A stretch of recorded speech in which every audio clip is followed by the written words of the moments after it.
어린이 셜록 홈즈 얼룩끈 1화 새벽에 온 의뢰인. 원작 아서 코난 도일, 글 태호, 오디오 제작 마고 스튜디오.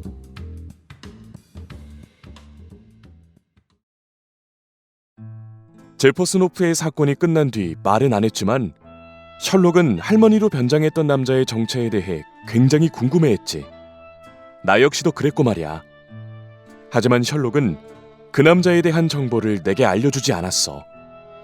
할머니로 변장한 남자의 배후에 아주 위험한 사람이 있다는 정도만 옆에서 느낄 정도였지. 그래서일까? 셜록은 밤늦도록 뭔가 조사에 몰두하다가 점심때쯤 일어나는 불규칙한 생활을 하게 됐어. 나도 좀 변하긴 했는데 난 늦잠 자는 버릇을 버리고 예전 군대에 있을 때처럼 규칙적인 생활을 하게 됐지. 그러던 4월 6일 아침, 내가 눈을 떴을 때 홈즈가 눈앞에 서 있어서 깜짝 놀랐어. 게다가 정장까지 갖춰 입고 있었지.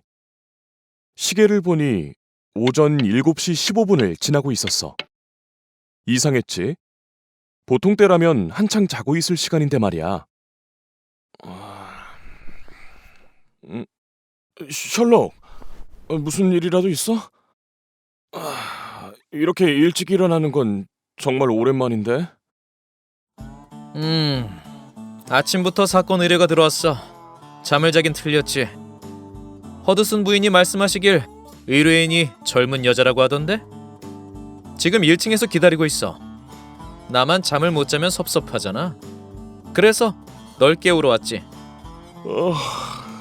허드슨 부인도 아침부터 못 주무셨겠네. 그런데 셜록, 그런 이유로 날 깨우러 왔다고? 농담이야, 진심이야? 당연히 농담이지. 생각해봐. 의뢰인은 새벽부터 출발해서 여기로 왔다고. 내게 사건을 의뢰하러. 뭔가 느껴지지 않아? 확실해. 이건 범상치 않은 사건이야. 아주 흥미로운 사건일 거라고 난 생각했지. 존, 너라면 분명 나와 함께 듣길 원할 거라고. 그래? 내 마음을 정확하게 맞췄는걸? 그렇다면 누워있을 수만은 없지. 잠깐만 기다려. 금방 옷을 갈아입을게. 허드슨 부인은 우리 베이커 거리 하숙집의 주인이셔. 셜록을 찾아오는 의뢰인들이 이곳을 방문할 때마다 보통 허드슨 부인이나 가정부를 통해 셜록을 만나게 되지. 생각보다 피곤한 일일 것 같지? 하지만 허드슨 부인은 직접 이 일을 하겠다고 하셨어. 다양한 사람을 만나는 건 정말 즐거운 일이라고 말씀하면서.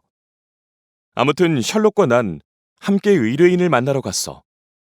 그곳엔 검은 옷을 입은 여자가 안절부절 못한 채 서 있었지. 기다리게 해서 죄송합니다. 제가 셜록 홈즈입니다. 그리고 여기는 제 친구인 존 왓슨입니다. 저와 함께 사건을 해결하고 있죠. 의사이기도 하고요. 충분히 믿을 수 있는 사람이니 신경 쓰지 않고 말씀하시면 됩니다. 여기 앉으시죠. 많이 추우신가요? 따뜻한 커피라도 한 잔 드릴까요? 추워서 떠는 게 아니에요. 그럼 무엇 때문이죠? 무서워서요. 너무 무서워요. 의뢰인은 뭔가에 쫓기는 것처럼 불안해했어. 나이는 30 정도로 보였는데 마음고생을 많이 했는지 머리에는 흰머리가 섞여 있었지. 아주 지치고 피곤해 보였어. 난 따뜻한 커피를 준비했지. 셜록은 그 짧은 시간에 의뢰인을 관찰하더니 말을 시작했어. 걱정하지 마세요. 제게 온 이상 다 해결된 것과 마찬가지입니다. 커피가 왔군요. 고마워 존. 드시면서 말씀 나누죠. 오늘 아침 일찍부터 기차로 오시느라 피곤하시겠군요. 아니, 기차로 온 걸 어떻게 아셨어요? 장갑 아래 기차 왕복표가 보입니다. 집에서 나와 기차역까지 이륜마차를 타고 오셨군요. 거친 진흙길을 달리느라 더 피곤하셨을 겁니다. 세상에, 정말 소문이 사실이었군요. 그렇게 놀라실 거 없습니다. 왼쪽 팔에 진흙 자국이 7군데나 보이거든요. 옷에 튄 흙 자국, 그런 식의 흔적을 남기는 건 2바퀴 달린 이륜마차밖에 없죠. 당연히 마부 왼쪽 자리에 앉아 계셨을 테고요. 맞아요. 저는 아침 6시에 집에서 나와 마차를 탔어요. 레드헤드역에서 워털루역까지 기차로 왔죠. 정말 소문대로 대단하신 분 같아요. 페린토 씨 부인께서 당신을 추천하셨죠. 정말 순식간에 부인의 문제를 해결하셨다고요. 그래서 여기까지 오게 됐습니다. 페린토시?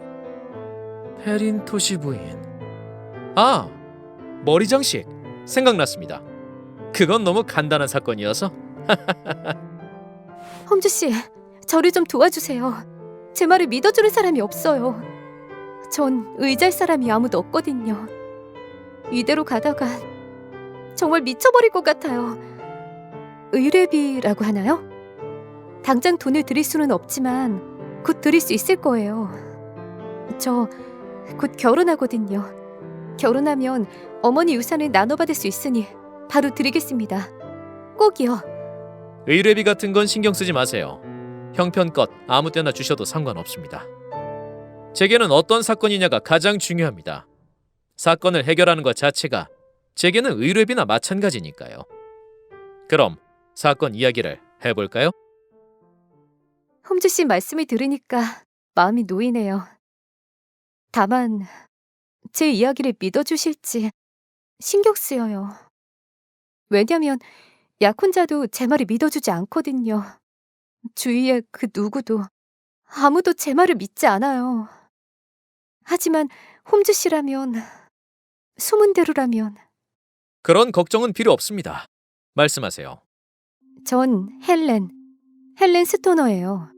새아버지와 둘이 낡은 저택에 살고 있죠. 새아버지요? 예. 어머니는 저랑 줄리 언니가 2살 때 지금의 새아버지와 결혼하셨죠. 멀리 인도에서요. 아참, 줄리 언니와 전 쌍둥이예요. 새아버지... 뭐부터 말을 해야... 새아버지는 아주 성격이 급하세요. 화도 아주 잘 내시죠. 그리고 의사셨어요. 인도의 캘코타는 굉장히 큰 도시인데 거기서도 꽤 큰 병원을 운영하셨습니다. 인도에는 괜찮은 병원이 많지 않아서 환자들도 무척 많았죠. 그런데 거기에서 그만 인도인 집사를 아주 심하게 때리셨어요. 인도 경찰이 조사를 했고 결국 감옥에 가셨답니다.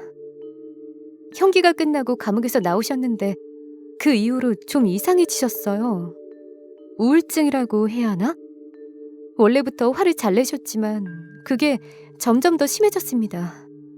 결국 우리 가족 모두 영국으로 돌아올 수밖에 없었죠. 어머니는요? 어머니는 돌아가셨어요. 우리가 영국으로 돌아온 뒤 얼마 되지 않아서 돌아가셨죠. 들어보셨죠? 크류철도 사고. 그때 돌아가셨어요. 어머니가 돌아가신 뒤로 새아버지는 영국에서 병원을 차리려는 계획을 취소하셨어요. 저희를 데리고 고향 집으로 돌아갔죠. 그래요. 개원을 취소하셨다면 아버지는 지금 무슨 일을 하고 계시죠? 특별히 뭘 하고 계시진 않아요. 다행히 어머니가 재산이 상당히 많았거든요. 매년 이자처럼 들어오는 돈만 1,000파운드가 넘죠. 그래서 우린 특별한 어려움 없이 넉넉하게 살 수 있어요. 어머니가 돌아가실 때 유언으로 남기셨죠. 매년 들어오는 돈은 전부 다 새아버지가 관리하도록요. 언니랑 제가 새아버지와 같이 사는 동안만요. 저희가 결혼해 독립하면 들어오는 돈은 우리도 아버지와 나눠 갖게 되죠. 새아버지와 언니 그리고 저 공평하게 3등분해서요. 어머니 유산으로 경제적인 어려움은 없다. 결혼 후엔 유산을 셋이 나눠 갖는다. 그럼? 얼마 전부터 새아버지가 이상하게 변했어요. 우울증이 더 심해진 거라 생각해요. 주변 사람들과 다툼이 셀 수 없이 많아졌죠. 게다가 싸우는 것도 너무 격하게 싸워요. 경찰에 2번이나 끌려갈 정도로요. 그래서 마을 사람들도 이젠 새아버지를 다들 피해요. 새아버지는 힘도 무섭게 세고 한번 화를 내면 좀처럼 사그라들지 않으니까요. 지난번에는 마을 대장간 주인을 다리 너머 개울로 집어 던지기도 했습니다. 그래서 새아버지는 마을에 친구가 없어요. 여기저기 떠돌아다니는 집시들만이 새아버지를 상대한답니다. 언니나 전 마음에 들지 않지만 우리 집 정원에 천막을 치고 살 정도로 친하게 지내죠.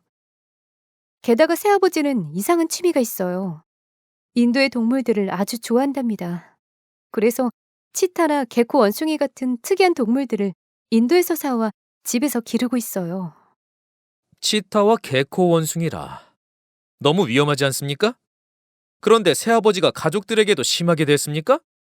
헬렌 스토너 씨와 언니에게도요. 언니 이름이 줄리아 스토너 맞죠? 네. 새아버지는 저희에게도 심하게 대했어요. 우리뿐만 아니라 집에서 일하는 집사와 가정부에게도요. 그래서 집에 살던 가정부들도 새아버지가 무서워 전부 떠나고 말았죠. 아무도 없으니 집안일은 언니랑 제가 직접 할 수밖에 없었어요. 그런데 줄리아 언니가 2년 전에 죽고 말았죠.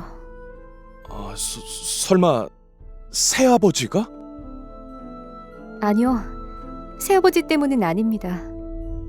그런데 줄리아 언니는 언니가 죽은 건 정말 이상하고 말이 안 된다고 생각해요. 결혼을 앞두고 있었거든요. 줄리아 언니는 멋진 해병대 소령을 만나 약혼을 했죠. 그 소령님은 외모도 훌륭했지만 따뜻하고 배려심 많은 좋은 사람이에요. 소령님과 언니는 정말 행복해 보였습니다. 줄리아 언니와 얘기를 나누면 언니의 즐거운 기분을 저도 느끼곤 했죠. 그래서 우린 항상 웃으며 대화를 했습니다. 그런데 결혼식까지 2주를 남겨두고 갑자기 세상을 떠나버렸죠. 그것도 너무나 이상하고 끔찍하게요. 누구도 언니가 그렇게 죽었다는 걸 믿지 못할 거예요.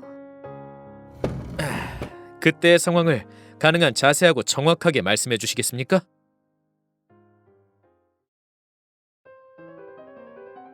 셜록이 눈을 빛내며 의뢰인 헬렌 스토너에게 다가갔어.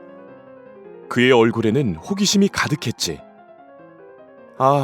슬픔에 잠긴 의뢰인 앞에서 저런 표정을 지으면 안 되는데. 이건 셜록에게 꼭 알려줘야겠어. 셜록은 의뢰인의 다음 말이 기대된다는 듯 양손을 모아 손가락을 까딱까딱 차례로 움직이기 시작했지. 헬렌 스토너는 잠시 머뭇거리다가 그날의 일을 말하기 시작했어. 언니 줄리아 스토너가 죽던 날의 이야기를.